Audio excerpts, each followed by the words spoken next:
Welcome to another episode of The Power Within. Join us today as we explore the legacies we aspire to leave for our children, envisioning a future where they thrive and are better equipped to navigate the world than we were in our own upbringing. Let's get into it. Welcome to Livable Legacies.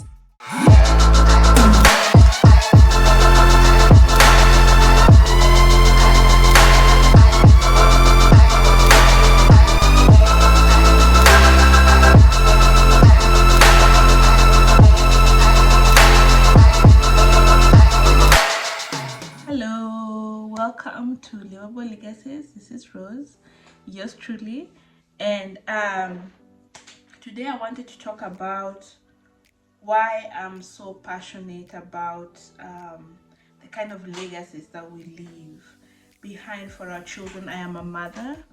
I am an immigrant. I'm somebody's sister.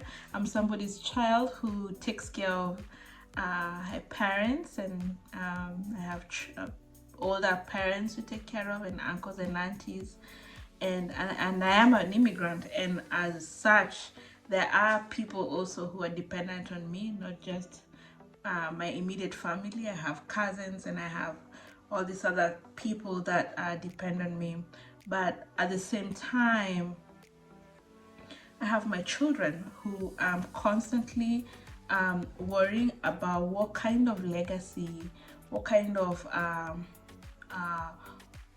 wealth of either thought processes or what kind of people I'm building for the future, what kind of women they will be in the future. I'm constantly thinking about what will I leave for them when I'm no longer here, what are they going to inherit from me. So that's on one hand. Then on another hand, I'm constantly worrying about how will my life be when I'm in my 50s. What will my life be when I'm in my 60s, in my 70s, and in my 80s? And this ties back to the notion and belief that I think, life is short, and then again, life is long in some ways, right? When you count on the opportunities that we are missing and we've missed, and the things that we think, oh, we missed this opportunity here, I will never have it again, or I did not do this for my child today. I'm nursing a little cold. So I'm constantly worrying about this, and my take is one, I'm starting from scratch, okay? Other than the education that I got, and that education I got it up until a certain point, beyond which I went to school by bursaries and by scholarships. So beyond the basic education that I inherited from my parents, and even they pushed me the farthest that they could, I'm thinking about how far along can I push my children, and with the best that I have, with what I know, how far can I push them? What leeway or what how can I extend the runway for them to be able to do better, live better, and improve upon what I have, stand on my shoulders and live a better life than I have? And how can I better equip them to be better human beings, more rounded human beings, just kind human beings, accomplishing the things they want on one hand, and the other thing is, how can I give them freedom? I remember when I went to high school and even college, part of the reason why I chose to do my first degree was not because I was exactly excited about English and literature. No, it was because I had to go to a university, and that is what I had, that is what I could do, or I was available to me with the resources that I had. So, but it was not a choice out of freedom. Okay, it was what was available and what I could do and what I had to do.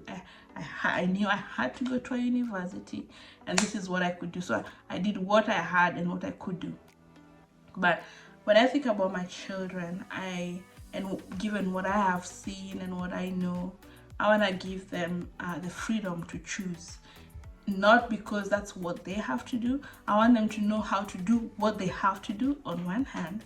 On the other hand, give them the freedom to choose to do what they would love to do, what actually drives them, what's actually their passion. on another hand. So so those are the things that I grapple with, and I'm sure there are many people, many of you out there who are like me, who grapple with such concerns, particularly if you're an immigrant. I mean, the whole point of leaving one country or your birth country to another either is to experience more, to expand, to be better opportunities. There are all these reasons why we move, but the very act of moving causes us to pivot. I mean, when I came to this country, I did my postgraduate degree, and I picked a university in Boston. But it's because I had to see my husband being here and I'm here. How can we both go to school and be able to raise a child between us? So again, there's another opportunity for doing what you have to do, or I had to do, to be able to keep the life, family, work balance, structure intact. So, and I'm sure there's so many of you out there, and I'd love to hear what you have to say. I'd love to hear what kinds of situations you've had to pivot, had to do what you had to do to be able to either make ends meet or keep the structure or keep the balance, what sacrifices you've had to make things work as you want them to work. So that's one hand. So, but I would love to have my kids have that freedom. I want them to study whatever it is they want to study, and I don't want it to be I don't want to have them to have the limit. Can they work for it? Yes. And if they can work for it and achieve it, I want them to have the freedom, because I didn't have that freedom. The other piece that is closely tied to this is life is long, and by that I mean, supposing I live up to 80, for example, how can I keep the level of my lifestyle now at that time, with inflation, with everything? I keep asking myself if all of these contributions we make to the retirement fund and all of this, if that's enough really, and how much really can that be really, and will it even enable me to live the kind of lifestyle I live now? Then maybe, I don't know, 30, 40 years, 50 years from now, I don't know, so that's a question of is it enough, and how do I want to live in my retirement? In my retirement, I want to be traveling, I want to be moving up and down, I want to be all of it, because the kids are now grown. I mean, what do I do with my life? I want to see the world, all the places that I have ever wanted to see, I want to see them. I want to be having lazy mornings and not wake up to hustle and bustle and that kind of thing. So those are the kind of things I grapple with, and when I think about livable legacies, this is one of the things that I is really true, and the basis of my heart. So that's one. Then and then I think about how long it has taken me, for example, to learn certain principles about, say, financial independence, economic independence, to be able to set certain roots and to be able to create a certain environment for my family. I think that I have come to learn a lot of things, particularly as an immigrant, and I'm sure all of you watching have similar experiences, which is the other reason why I thought, maybe I want to jump here. I live in a small town, maybe there's not as much diversity as there is across the globe, but I'm imagining across the globe, whether you're in Spain or in South Africa, or whether you're in Germany, or whether you are somewhere in Haiti, wherever you might be in the world, I imagine this is something that is common. So share your thoughts and your experiences, whether you're in Denmark or Switzerland, or wherever you might be watching from. I'm curious to hear about what your thought process is regarding the kind of legacies we leave for our young ones, and the kind of lives we live in our retirement, for example. I'd love to know that. I strongly believe right now, today, that I have not come this far just to arrive here. I think,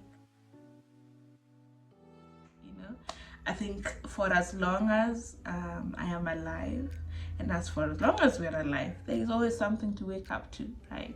There's always something more to want. There's always more growth to be had. We are always learning something new. So I believe, you know, and all of these years we are spending working, doing a 9 to 5 or running, you know, it's not just to come this far. You know, we didn't just work, or like I'm not hustling all of this time just for my kids to come and hustle again, or to retire and then to hustle again. You know what I mean? So what are those opportunities that we can explore and be able to create for ourselves a cushion, or like a padding, and for ourselves as well. Not only provide for ourselves that padding, but also extend that to our children, particularly first generation immigrants, because they truly are starting from scratch. They truly are starting from scratch. So what is that we can do? What are those opportunities we can explore? And I'd love to hear from your country, wherever you are calling in from, wherever you are watching from. I'd love to hear your experience. All right, so and I think closely tied to that is the mental framework that it takes to want to be more. I believe that it takes a certain mental mindset and framework to know and want to have more. Thought processes that do not involve one being more of a victim than someone who absolutely wants to be able to determine their own being, or determine their own selves, right? And I think it's a powerful place to come from, as opposed to like a victim mentality. I think that mental process, and I think we already do have it. I at least have it. I wonder if you have it, particularly if you're an immigrant. I wonder what it takes. I think by the virtue of moving from one country to another, one place to another, or just moving, period, from one country to another, it means you have the mental capacity to want to thrive in whatever environment you find yourself in, right? And so, well, tell me if you agree. Tell me if you agree. So yeah, so that's what I wanted to hop in here real quickly and share.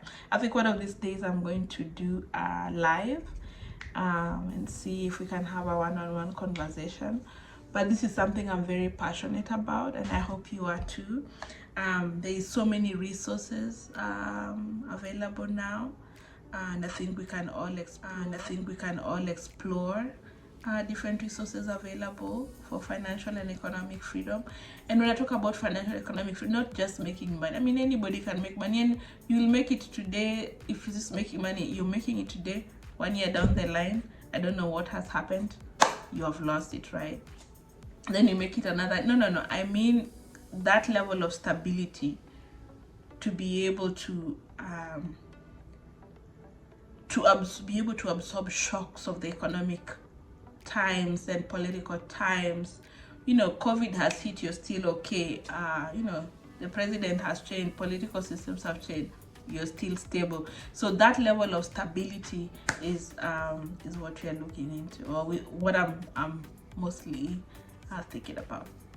Okay, that having been said, I hope all is well. I believe, and here at Livable Legacies, we believe we are limitless. As long as we're alive, we are limitless. So here's to being limitless. Have a good one. Thanks for watching. Don't forget to hit the like button and subscribe so you never miss out on the latest content. I'll catch you in the next one.